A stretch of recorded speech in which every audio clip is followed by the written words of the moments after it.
Irmãos amados, nós vamos abrir a palavra de Deus e vamos ler 3 textos nesta noite. O primeiro texto que vamos ler está na carta de Paulo aos Colossenses, capítulo 3. Colossenses, capítulo 3.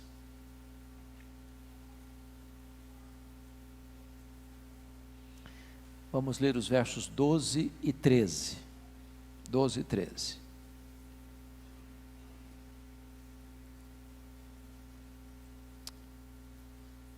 Esse texto diz o seguinte: revesti-vos, pois, como eleitos de Deus, santos e amados, de ternos afetos de misericórdia, de bondade, de humildade, de mansidão, de longanimidade.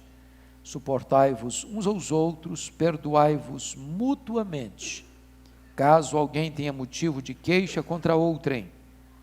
Assim como o Senhor vos perdoou, assim também perdoai vós. O segundo texto está em Mateus, capítulo 18. Por gentileza, abra lá. Mateus 18.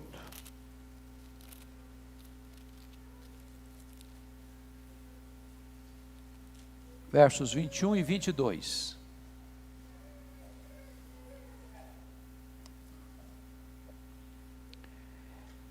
Então Pedro, aproximando-se, lhe perguntou: Senhor, até quantas vezes meu irmão pecará contra mim que eu lhe perdoe? Até 7 vezes?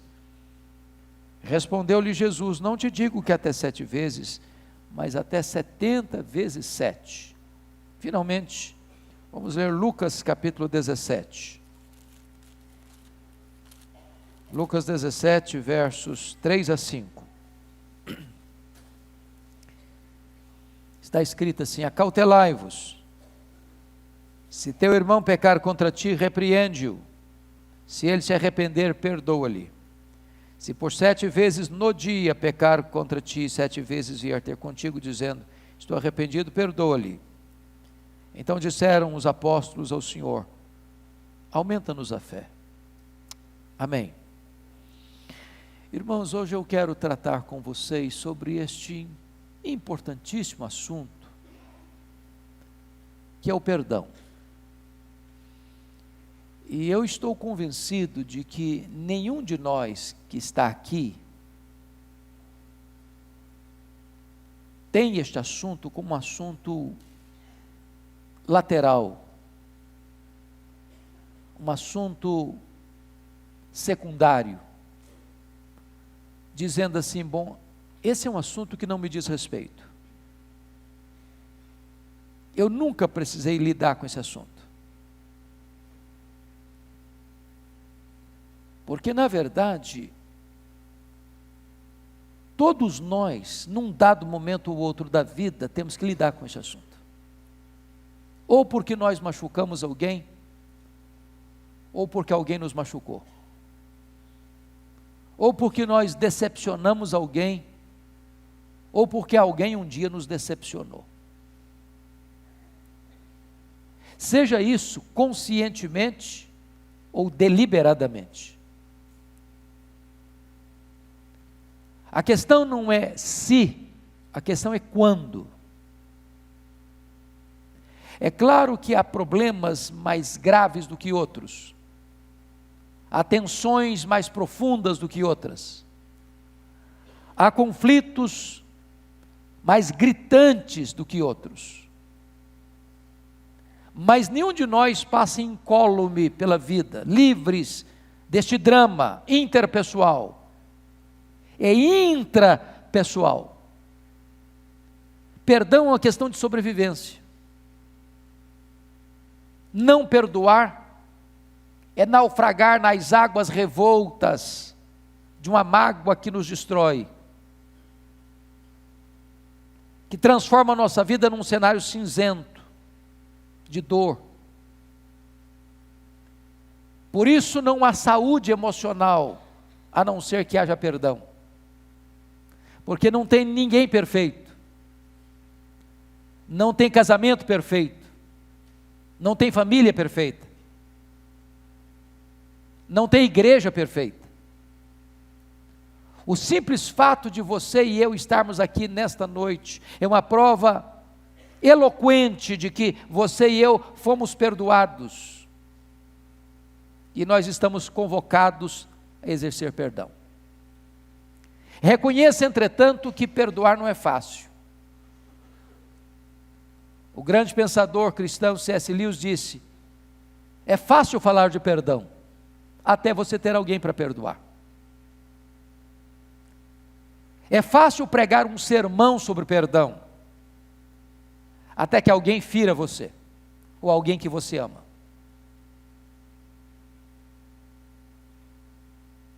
É fácil você ensinar os outros sobre perdão, até que você mesmo seja o alvo de uma injustiça e precise exercer perdão. Perdão não é algo natural, perdão é obra da graça.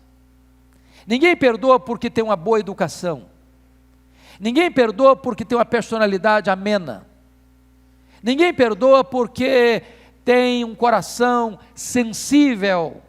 Perdão é obra da graça. Portanto, eu gostaria hoje de tratar com você deste assunto, e à luz dos 3 textos que nós acabamos de ler. Primeiro, por favor, em ordem inversa nós lemos, mas vamos agora retornar ao primeiro texto lido, que é Colossenses. E eu quero tratar aqui, por que perdoar? Por que perdoar? E a primeira razão que nós devemos perdoar, amados irmãos, está no versículo 12. É porque nós recebemos uma nova vida. Nós recebemos um novo caráter, um novo coração, uma nova mente. Nós somos novas criaturas. Portanto, faz parte da nossa nova vida perdoar. Se você me disser assim: bom, eu não perdoo, você está dando uma prova incontestável de que você ainda não nasceu de novo. Se você disser assim: comigo não pode errar, porque se errar não tem segunda chance, isso significa que você nunca passou pela experiência da conversão. Porque na verdade, quando você foi transformado pelo Espírito Santo, você nasceu de novo, você entrou para a família de Deus, faz parte da natureza da família de Deus perdoar. Segundo, por que nós devemos perdoar? Porque o texto no versículo 13 diz que nós temos queixas uns dos outros. E quantas queixas? E quão variadas queixas? Com profundas queixas. Uma das coisas mais intrigantes da vida é que você muitas vezes faz o mal para alguém sem saber o que está fazendo. Você decepciona alguém sem perceber que você decepcionou. Alguém fica triste, magoado com você, sem que você se lembre do dia, da hora, do momento, da circunstância que você falou ou fez alguma coisa que machucou essa pessoa.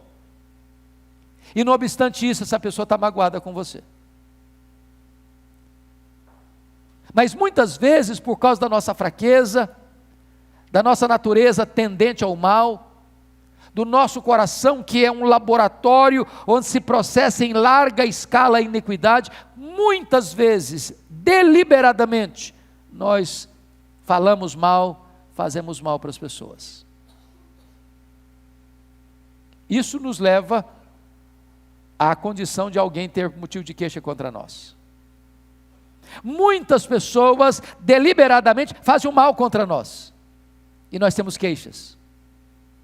Temos queixas dentro da nossa casa, temos queixas na nossa família, temos queixas no nosso trabalho, temos queixas nos nossos relacionamentos, temos queixas até dentro da igreja. Por isso precisamos perdoar. Terceiro, nós precisamos perdoar, porque o texto nos diz que nós já fomos muito perdoados. Quem de nós aqui pode afirmar: bom, eu não precisei ser perdoado, Eu sou tão bom, mas tão bom, mas tão bom, que quando Deus me aceitou, não precisou fazer nada, eu já estava perfeito. Quanto mais perto de Deus você chega, mais consciência você tem do seu pecado. Quanto mais longe de Deus você está, mais você acha que você é bom. Mas nós fomos muito perdoados. Lá no céu só entra essa classe de gente que foi perdoada. A igreja só é composta de um tipo de gente que foi perdoada. Gente torta, gente doente, gente fracassada, gente arruinada pelo pecado, gente desacreditada, gente que estava lá jogada no mar da amargura, e Deus foi lá e reciclou o lixo. Deus foi lá e levantou o caído, Deus foi lá e curou o enfermo, Deus foi lá e tratou das nossas feridas emocionais, Deus foi lá e nos fez novas criaturas. Bendito seja Deus. Você e eu somos alguém que foi perdoado por Deus, e muito perdoado. Portanto, você e eu não temos outra opção a não ser perdoar. E a Bíblia nos dá outras razões. Se você não perdoar, por exemplo, suas orações são interrompidas. Você não consegue orar. Há uma frase muito comum no ditado popular, que a oração não passa do teto. Não adianta discurso, não adianta choro, não adianta gesto. Se você tem mágoa no seu coração, Deus não escuta a sua oração. Por isso, a Bíblia diz em Marcos 11, 25, que se você estiver orando, lembrar que tem alguém magoado com você, você tem que resolver primeiro o problema, para depois orar. Se você não perdoar, o culto que você presta a Deus não é aceito. Sabe por que Deus rejeitou o culto de Caim? Porque Deus viu no coração dele ódio, inveja, disputa.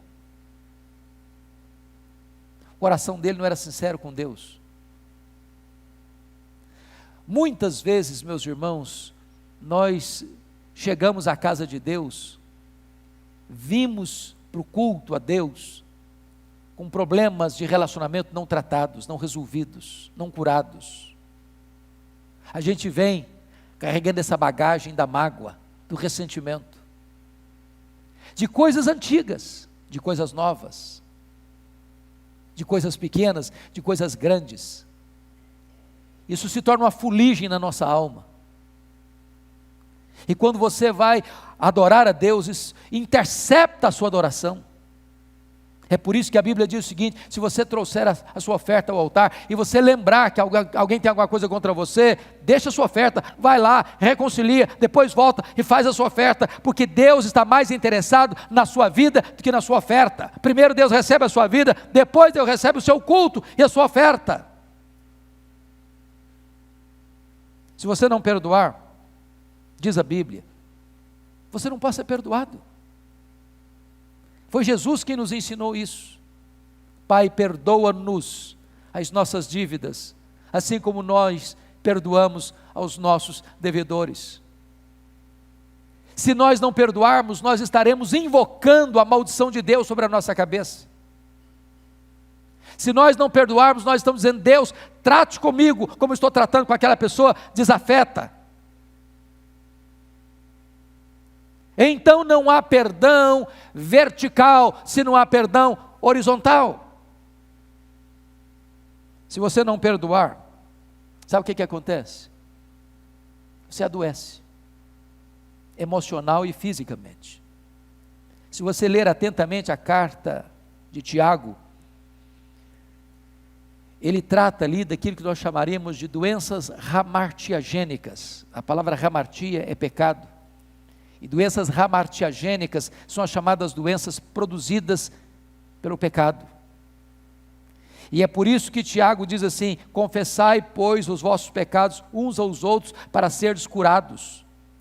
Porque quando você guarda mágoa, aquilo vai somatizando, aquilo vai se interiorizando, aquilo vai entrando para o seu organismo e você vai adoecendo mesmo, fisicamente. A Organização Mundial de Saúde constata que mais de 50% das pessoas que passam pelos hospitais são vítimas das chamadas doenças psicossomáticas. Problemas não resolvidos, problemas não tratados, problemas não curados, que vão somatizando, que vão adoecendo, que vão atormentando, não só a mente, não só as emoções, mas também o corpo. E não tem remédio, e não tem cirurgia que resolve esse problema, a não ser você espremer todo o pus da ferida, para que haja cura para o seu corpo. Mas, amados irmãos, eu gostaria agora então, de olhar com vocês o segundo texto. Vá comigo para Mateus 18, versos 21 e 22. Porque agora a questão é, até quando, Senhor, eu devo perdoar? Até que ponto eu devo perdoar? Porque algumas pessoas argumentam o seguinte: bom, eu até perdoo, mas se eu contar a minha história, o senhor vai me dar razão, não dá para perdoar. Não dá para perdoar. Outros dizem assim: perdoar eu perdoo, mas abusar de mim não. Reincidência não. Eu perdoo uma vez, a segunda vez, não é demais. Talvez movido por isso, Pedro chega com uma pergunta para Jesus: Senhor, até quantas vezes meu irmão pecará contra mim que eu lhe perdoe? E o Pedro, que falava bastante, e gostava muito de falar mesmo, ele faz a pergunta e ele mesmo dá a resposta. Até 7 vezes? Talvez aguardando um elogio de Jesus: Pedro, você é um cara tão crente. A sua piedade me impressiona. Você é um homem de coração tão generoso que você já dá uma resposta assim, tão plena de misericórdia e graça. Porque 7 é o número perfeito. E Jesus responde para ele algo estonteante. Respondeu-lhe Jesus: não te digo, Pedro, que até 7 vezes, mas até 70 vezes 7. Eu acho que Pedro ficou nocauteado com essa resposta.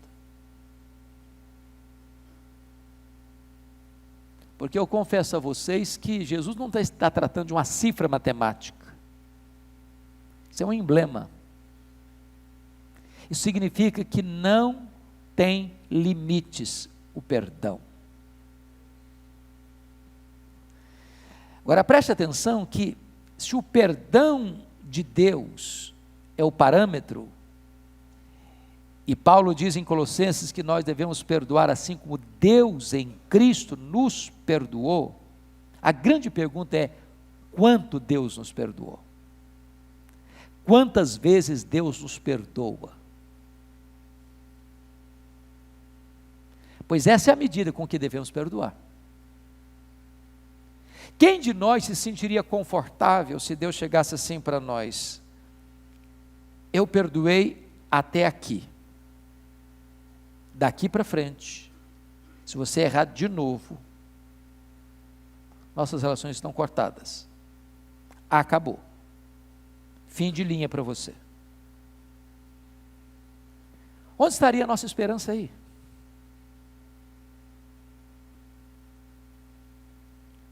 Pois se você chega hoje: Senhor, me perdoe, e amanhã você chega: Senhor, me perdoe. Aí você chega na outra semana: Senhor, me perdoe. Aí você chega no próximo mês e diz: Senhor, me perdoe. Aí você chega no ano que vem e diz: Senhor, me perdoe. E a Bíblia está me ensinando que assim como Deus em Cristo me perdoou, assim devemos nós perdoar também. O que Jesus está dizendo para Pedro e para você e para mim nesta noite é o seguinte: o perdão é ilimitado.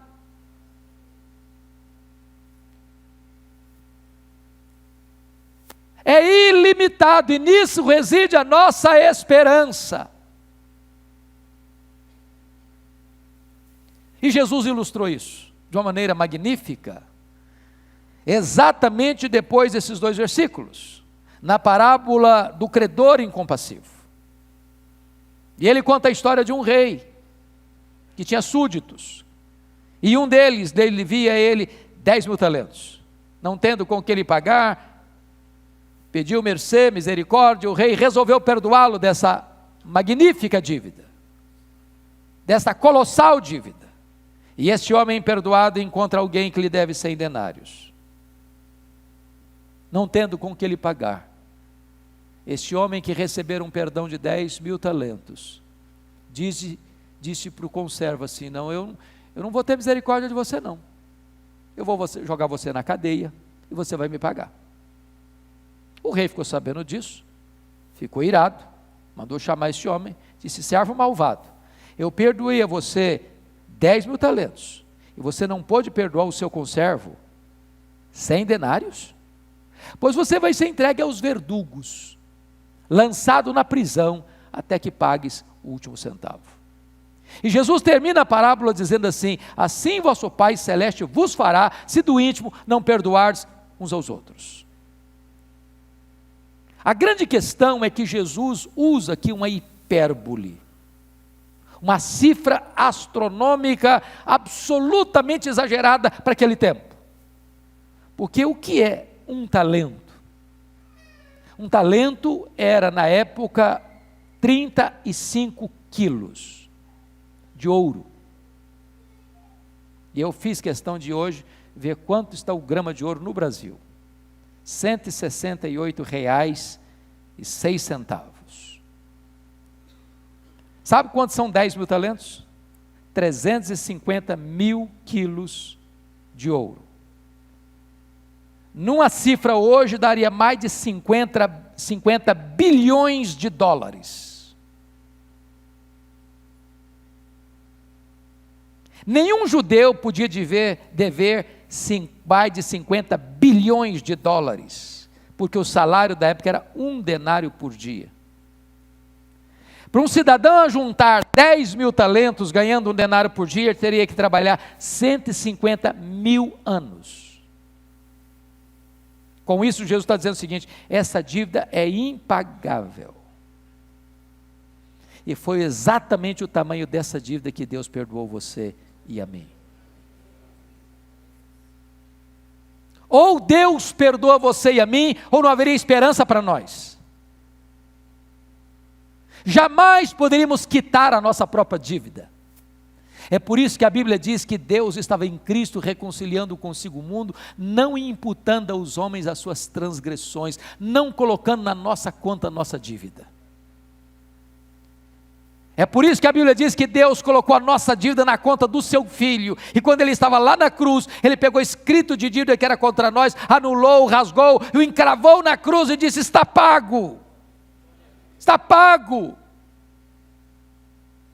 Você foi perdoado de uma forma infinita, eu e você somos perdoados dessa forma, e agora a Bíblia diz que eu devo perdoar da mesma maneira, 90 vezes 7.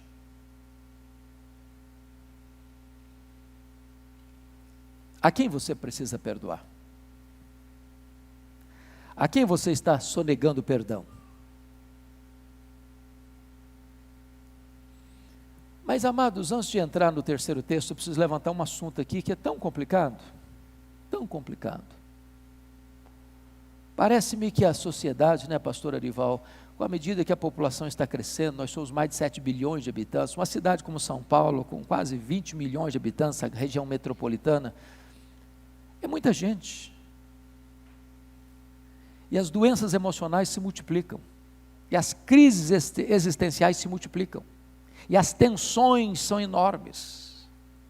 Irmãos, quantas pessoas que estão desistindo da vida, quantas pessoas que estão se matando, quantas pessoas que estão hoje arruinadas emocionalmente, perambulando pelas ruas, quantas pessoas que agora estão nas calçadas de São Paulo injetando droga nas veias, quantas pessoas que estão hoje nos prostíbulos, arruinando o seu corpo, destruindo a sua honra, quantas pessoas que estão hoje numa prisão, como poço de ódio, de violência, de maldade. E nessa conjuntura e nessa estrutura de adoecimento emocional, muita gente que viveu muitas vezes na lateral da vida, à margem da lei, surrupiando a lei, fazendo mal para as pessoas, machucando pessoas, ferindo pessoas, são hoje pessoas doentes emocionalmente que não se perdoam. Que não se perdoam. Por isso muitas vezes resolvem dar cabo da própria vida, porque não se perdoam. E uma das coisas mais importantes que você e eu precisamos entender, que quando Deus nos perdoa, nós precisamos tomar posse do perdão de Deus e perdoar a nós mesmos.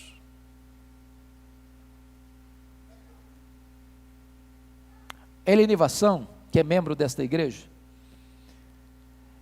narra num dos seus livros a dramática história de uma moça chamada Doralice, adolescente que tentou suicídio, tomando soda cáustica.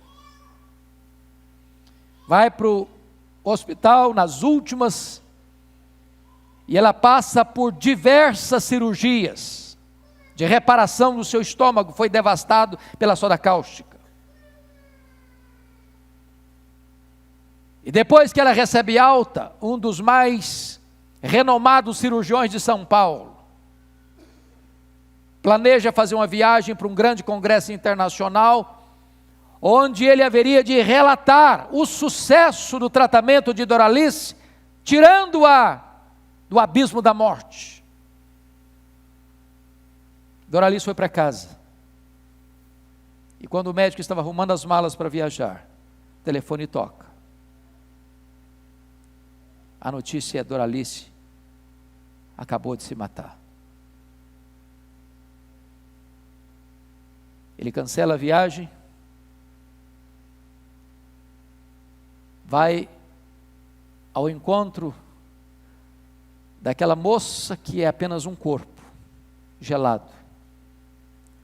E em cima do caixão ele chora e diz: Doralice, me perdoe.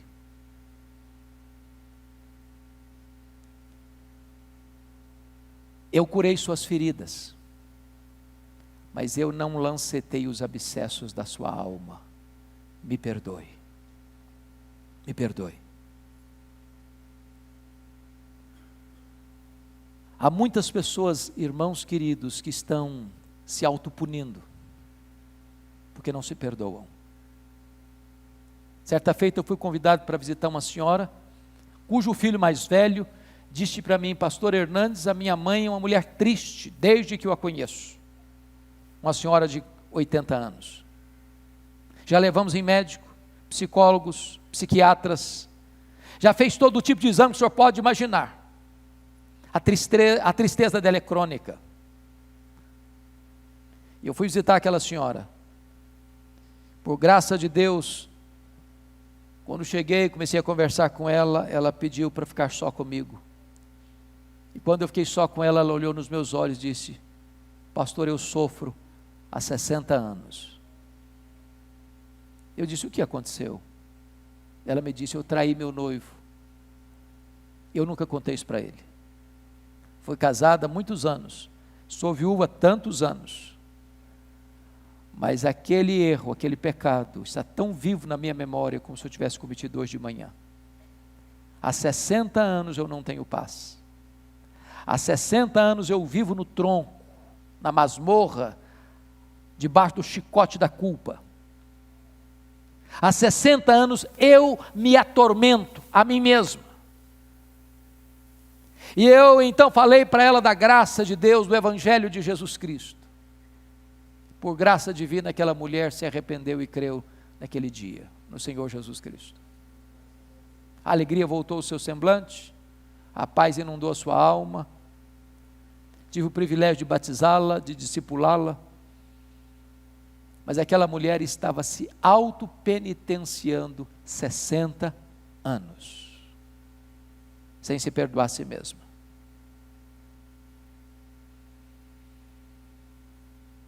Eu quero concluir, levando você agora para o último texto lido, que é Lucas 17. E esse texto nos mostra como perdoar. Já vimos por que perdoar. Já vimos em que medida perdoar. Mas agora vamos ver como perdoar.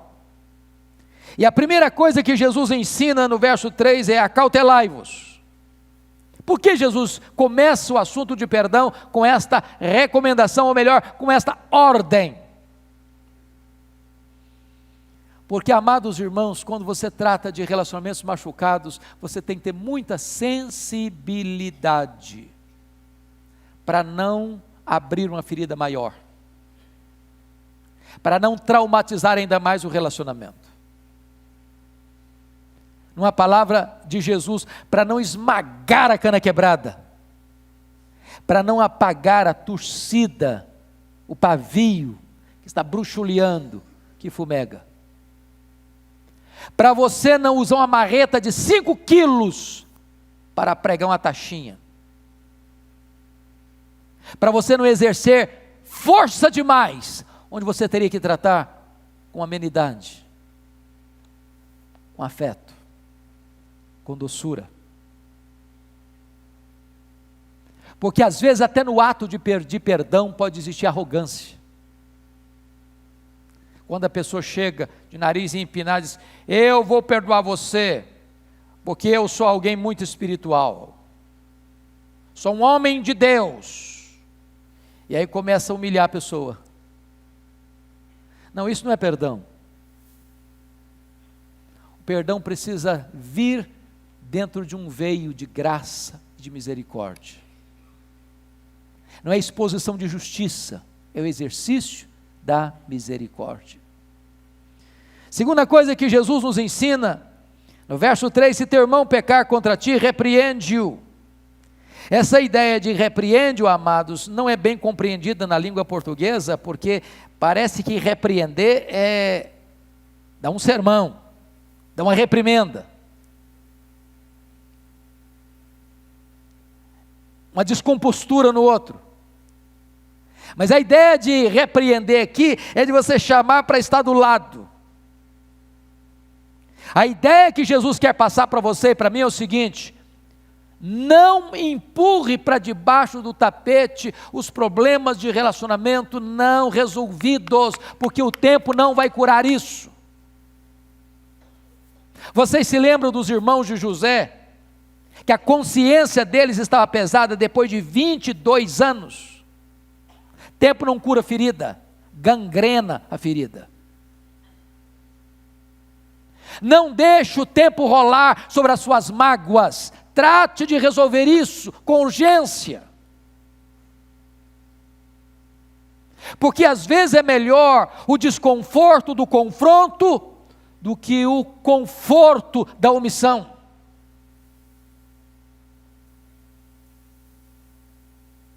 Mas ainda, o texto está nos informando no verso de número 3, se ele se arrepender, perdoa-lhe. Então preste bem atenção nisso. Você não vai conversar com a pessoa para torná-la mais culpada e deixá-la naquela situação. Você não vai conversar com a pessoa para você se sentir melhor, para você defender sua própria justiça, seus direitos. Você não vai conversar com a pessoa para humilhá-la. Você vai conversar com a pessoa com um propósito: que ela se arrependa, e ao arrepender-se, você a perdoa. De que maneira? Completamente. De que maneira? Para sempre, sem cobrar de novo essa dívida. E agora, eu peço que você olhe comigo o versículo 4, porque esse perdão tem algumas características, disse Jesus, e a primeira característica desse perdão é que ele é ilimitado, conforme nós lemos em Mateus. Se por 7 vezes no dia pecar contra ti, 7 vezes vier ter contigo dizendo estou arrependido, perdoa. Notem vocês que Jesus complicam mais a situação do Pedro. Porque o Pedro fez uma pergunta para Jesus: até quantas vezes eu devo perdoar? Até 7 vezes? Agora Jesus muda a situação. Ele cria uma situação. 7 vezes no dia. No dia. E pelo que me consta, eu não conheço nenhum exemplo disso. Nas relações interpessoais, alguém que tenha pecado deliberadamente contra você, 1, 2, 3, 4, 5, 6, 7 vezes no mesmo dia, e que tenha vindo 1, 2, 3, 4, 5, 6, 7 vezes pedir perdão. Talvez sua paciência se esgotaria na 3ª vez. E Jesus está evocando uma situação hipotética quase que impossível, para dizer o seguinte: é dessa maneira que você deve lidar com perdão, de maneira ilimitada. O que o Senhor Jesus quer dizer é o seguinte: você nunca pode dizer o seguinte: aqui chegou o fim, está esgotada a possibilidade. Não tem porta fechada quando se trata de perdão, porque é dessa maneira que Deus lida com você e comigo. Mas mais, o perdão não é só ilimitado, ele é restaurador, porque confira o versículo 4, se por 7 vezes no dia pecar contra ti, 7 vezes vier ter contigo dizendo estou arrependido, faz o que com ele? Perdoa-lhe. E perdão implica em restauração. O filho pródigo, quando voltou para a casa do pai, ele pensou num meio perdão. Trata-me como um dos teus trabalhadores, ensaiou ele o discurso. Já está muito bom. Mas o perdão implica em restauração. Em botar o anel no dedo, a sandália nos pés, a roupa nova, a dignidade, a festa, a celebração. Não jogue gente na lata do lixo. Não descarte pessoas.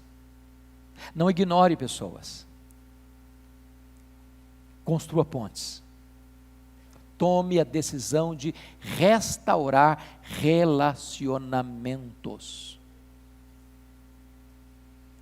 Mas eu quero concluir dizendo para vocês, à luz do que Jesus ensina, que o perdão, ele é também transcendente, porque o versículo 5 ensina o seguinte: então disseram os apóstolos ao Senhor, aumenta-nos a fé.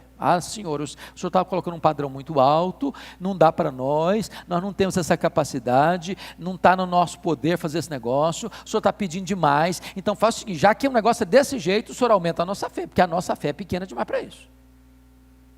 O que eles estão dizendo é o seguinte: Senhor, essa capacidade não está em nós, ou o Senhor nos dá esse poder, ou o Senhor nos dá essa capacidade, ou o Senhor nos recapacita para isso, ou nós não conseguimos fazer isso. Oh, amados irmãos, eu não tenho esse poder, você não tem esse poder, mas Jesus tem o poder de nos capacitar para isso.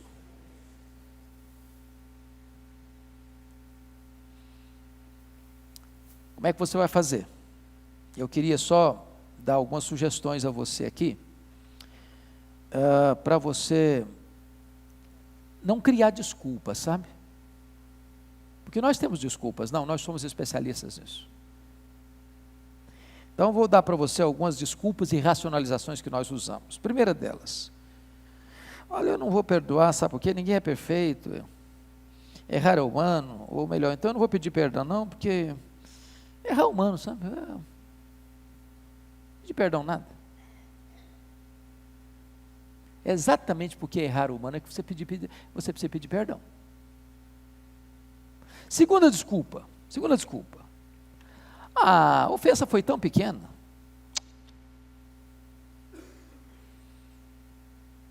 Sabia que os grandes problemas conjugais são formados de pequenos problemas não resolvidos?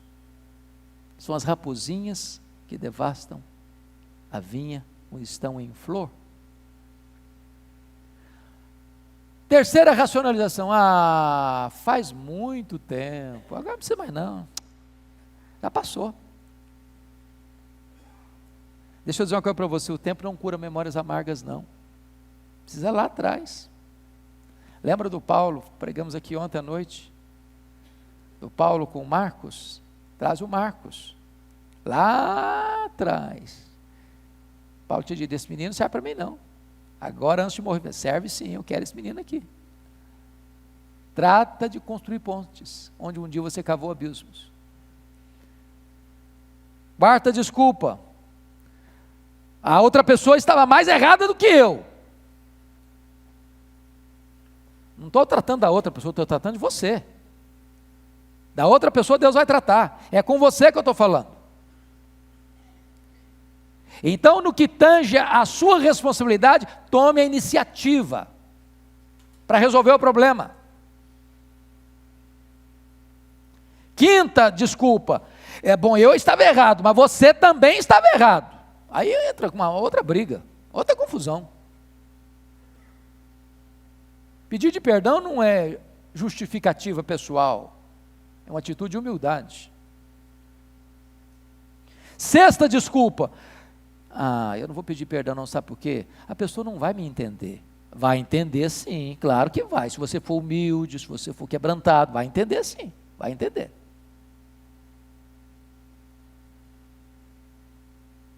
Eu não vou pedir perdão não, sabe por causa de quê? Envolve dinheiro, eu estou meio duro agora, estou meio complicado. Deixa para lá. Perdão implica em restituição. Resolve isso.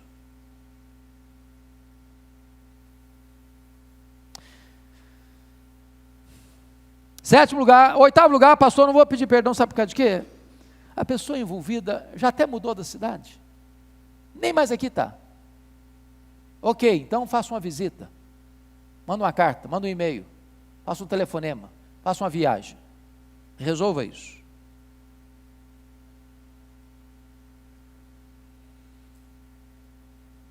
Eu quero conclamar você hoje a tratar desse assunto no seu coração.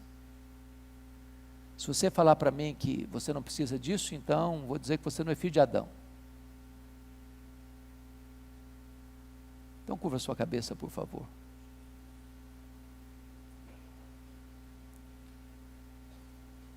Faça uma viagem aí no seu coração, pelos corredores da sua alma.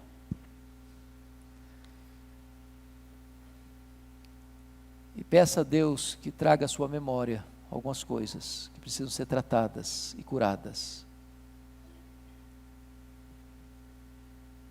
Para que a bênção de Deus flua sobre a sua vida. Para que a cura de Deus invada a sua vida.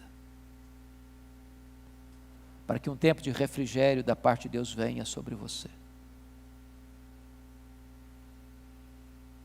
Meus amados irmãos, um dos pecados mais constantes e comuns na igreja evangélica brasileira é o pecado da mágoa. Muitos crentes batendo uns nos outros, falando mal uns dos outros, criticando uns aos outros, com disputas na internet de posições doutrinárias, teológicas, ferindo umas às outras. Palavras duras, palavras impiedosas, abrindo avenidas de sangue na alma.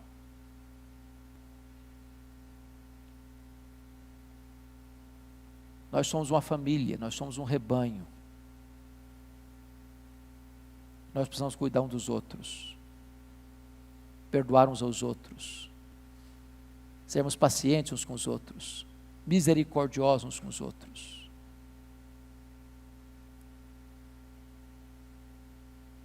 Enquanto não houver esse tipo de atitude, irmãos, o reavivamento é retido, as chuvas são retidas, porque a Bíblia diz, quão bom e quão suave é que os irmãos vivam em união, ali ordena o Senhor a sua bênção e a vida para sempre. Deus quer tratar comigo, com você, Deus quer curar-nos nesta noite. Nós que fomos receptáculos do perdão, precisamos ser agora canais do perdão.